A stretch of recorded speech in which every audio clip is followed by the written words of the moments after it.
sa atong pagtulunan nga gibase gyud sa Bible nga ang lawas ni Hesus nga iyang gigamit dinhi sa kalibutan iyang gidala ngadto sa langit.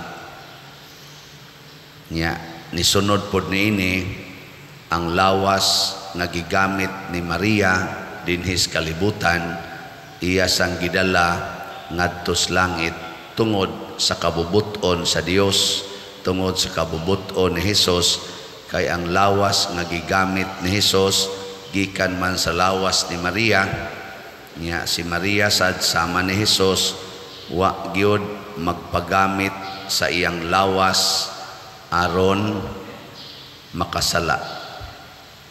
Kumusta man ang inyong lawas? Nakasa na o wa? Kasa. Mao na di na gyud ang atong lawas nga gigamit dinhi di gyud kaadto og langit. Muagi gid siya pagkadunot diha sa yuta or sa sementeryo. Lingay mong tupad na madunot ra ka. Na kanang imong lawas madunot ra na. Gani murag naa na may daghang mga tiwasuno, no? Mga dunotono na ba? Nya di ta mahibong ana kay matud pa ni Kristo matuman man gyud ang kamatuoran. Mao masay kamatuoran para niya iyang gituman. Nakaron unsaon man aron ang atong lawas dinhi sa kalibutan makahatod nato ngadto sa langit kadtong gipuy-an ron ni Hesus ug ni Maria. Matud pa diri sa unang pagbasa, matud pa ni San Pedro, kinahanglan motuo gyud ta sa gahom sa ngalan ni Hesus. Kining atong lawas madunot ra ni dinhi. Pero kung motuo ta sa gahom sa ngalan ni Hesus gikan karon mao na atong sundon sama sad sa bakol nga ang iyang lawas dili na makalihok, gipalihok ra ni Hesus sa gipalihok sa ngalan ni Hesus. Una nga kung mutuo ta pasabot dad-o nato kanunay ang ngalan ni Hesus sa atong mga buhat o sa atong mga planos kinabuhi.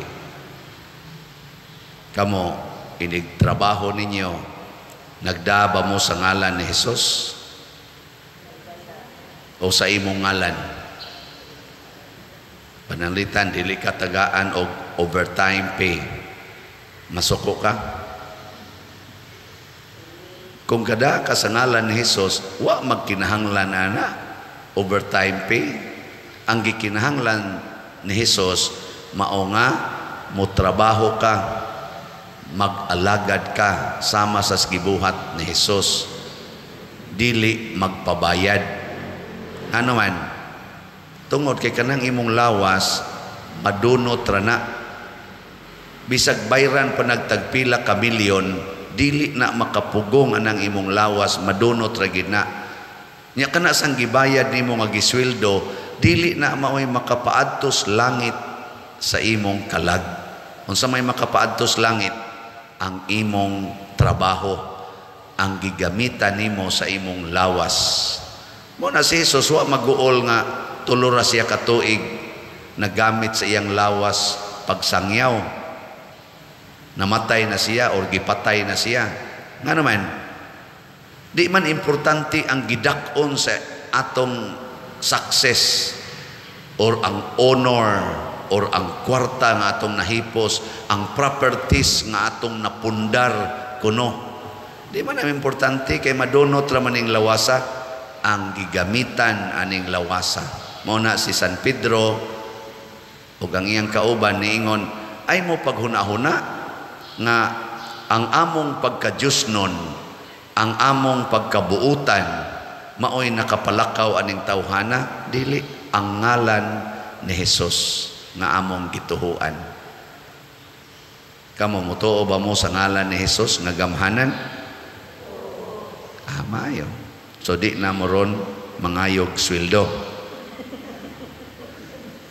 Kung magpahulam ka unsa may sugo sa ngalan ni Hesus aron ka maluwas, maningil o dili maningil?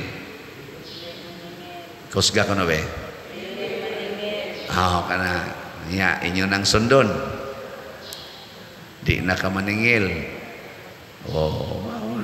Maningil ang yapon.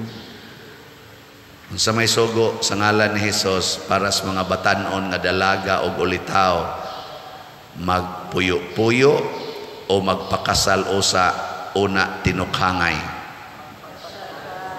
Kana magpakasal usa una pa magtipon, una pa mag-sex. Ingka kalisod ba sa dana pader? Lisod na siya kung di ka maghuna-huna nga ang imong lawas madunot ra na anytime. Lisod na siya kung di ka maghuna-huna nga ang grasyas Ginoo mo'y mulig-on sa imong paghimog desisyon aron makabuhat niya ng gitawag og purity. Lisod na kung dili ta maghuna-huna nga ang ato ding lawas pwede dining ubanan sa Ginoo, gamiton sa Ginoo aron pagwagtang anang sala. Kaya dahil manggutag ingon, kinsa bagoy dili makasa pa dire, hasta gani ikaw nakasa man ka. Makatagan man sad ka. Pero wa na magpasabot nga dili ko malimpyo gikan karon hangtod pagpadayon. Kung nakasa ko gahapon, pwede kong maglimpyo karon kung musugod na gyud kog tuo sa ngalan ni Hesus. Mabita na nga kanang nay magpa-counseling nako. Yang asawa magsighilak-hilak kay nangabit ang bana or usahay ang bana magsighilak-hilak nangabit ang asawa. Naku, higugma lang na tuhuig yun nga sa imong paghigugma niya matakdan ra gid na siya, mahimo ra gid ng buutan. Sa kanus apa man pader nga 15 naman ni katuig nga tuan na nagpuyo siyang kabit, mubalik pa ka na nako di na nakinahanglang mubalik nimo. Ang importante nga mabag-o siya aron ang iyang lawas magamit niya sa pagbinuotan. Ug kanus ana tuhui ang ngalan ni Hesus nga mo'y mubag-o ana. Nya oyon mo anang akong analysis. May klaro. Naingon ako pagsulti nako ana buutan biya kay siya ga-serve ko sa simbahan.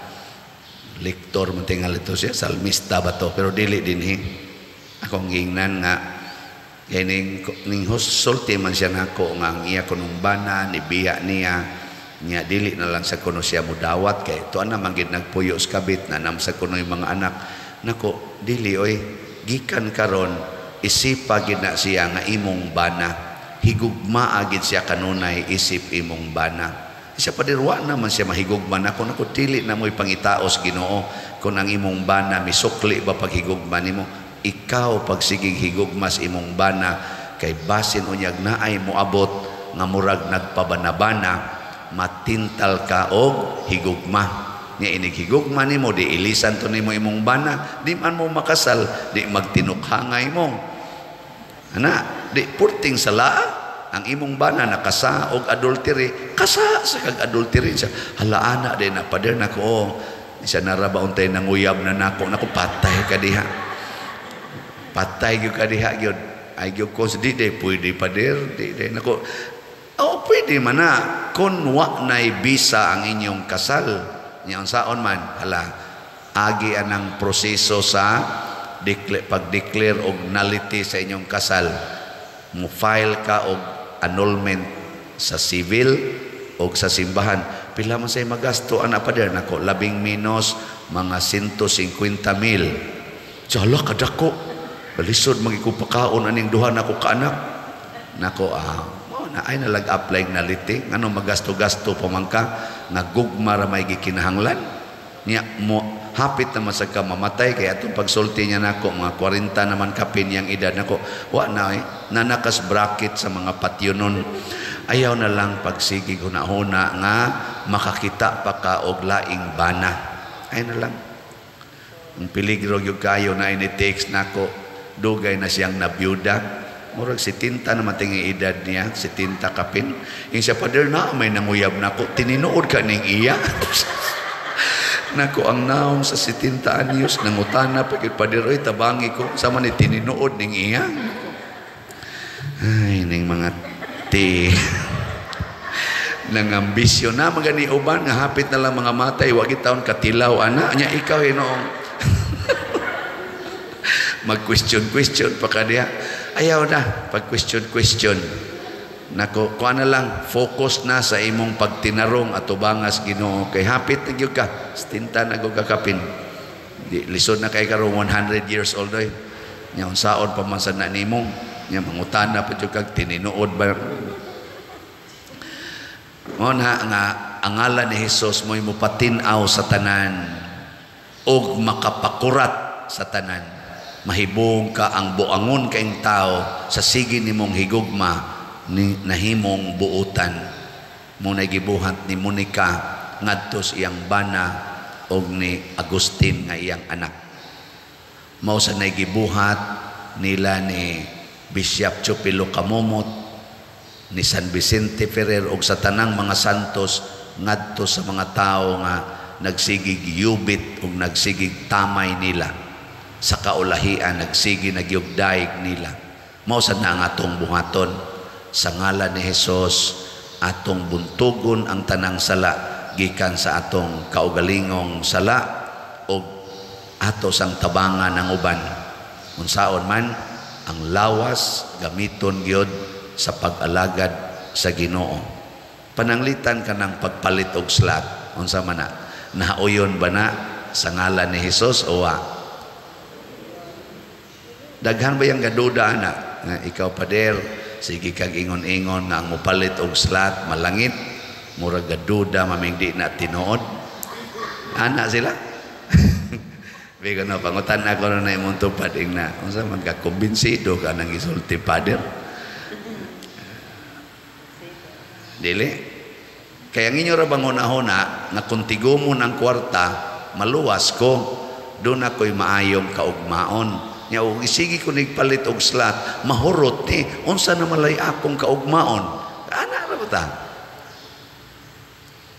sa dihang gisugo ni Hesus nga ibaligya ang tanan nimong katigayunan ug ang halin ihatag ngadto sa mga kabos kadtong batan-on nga iyang gisultihan ani nga dato kayo mibiya kaniya apan sa laing bahin dunay wa sultihin ni Hesus nga usa ka kabos kayo nga byuda kabus nga byuda ang iyang kwarta duha ka sentabos na lang para ilang pagkaon para mabuhi ang ilang lawas sa iyang anak ug niya niadtong adlaw iyang gihog sa kolekta dito sa templo nakit-an ni Hesus ug ningon si Hesus ang nakalipay sa Ginoo sa mga mihalad karon mao kining maong byuda nya kun malipay ang Ginoo nato unsa may sunod iyatang buuan sa tanang mga grasya muna ka ng kutob mo palit og slat moingon dayon ko nalipay ang Ginoo sa imong gibuhat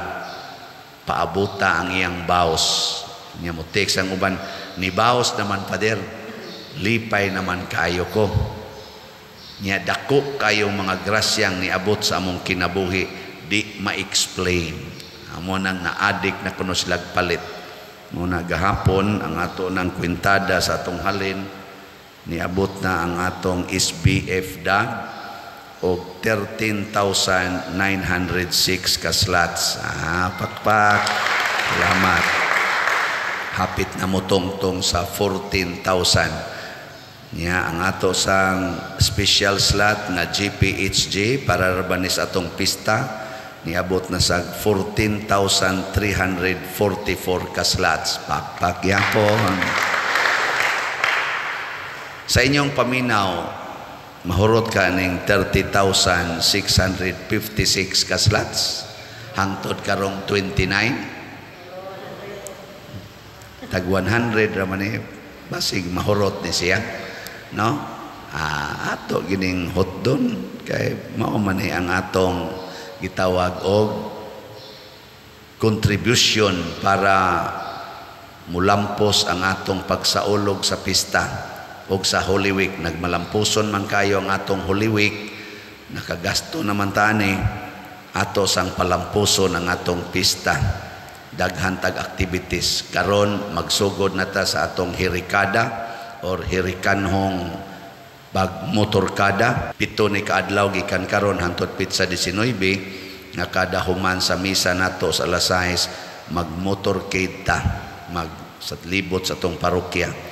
Ang ato aning sundon ang pagwagtang sa mga dautan na espiritu sa tanang suok sa atong parokya o sa kalibutan.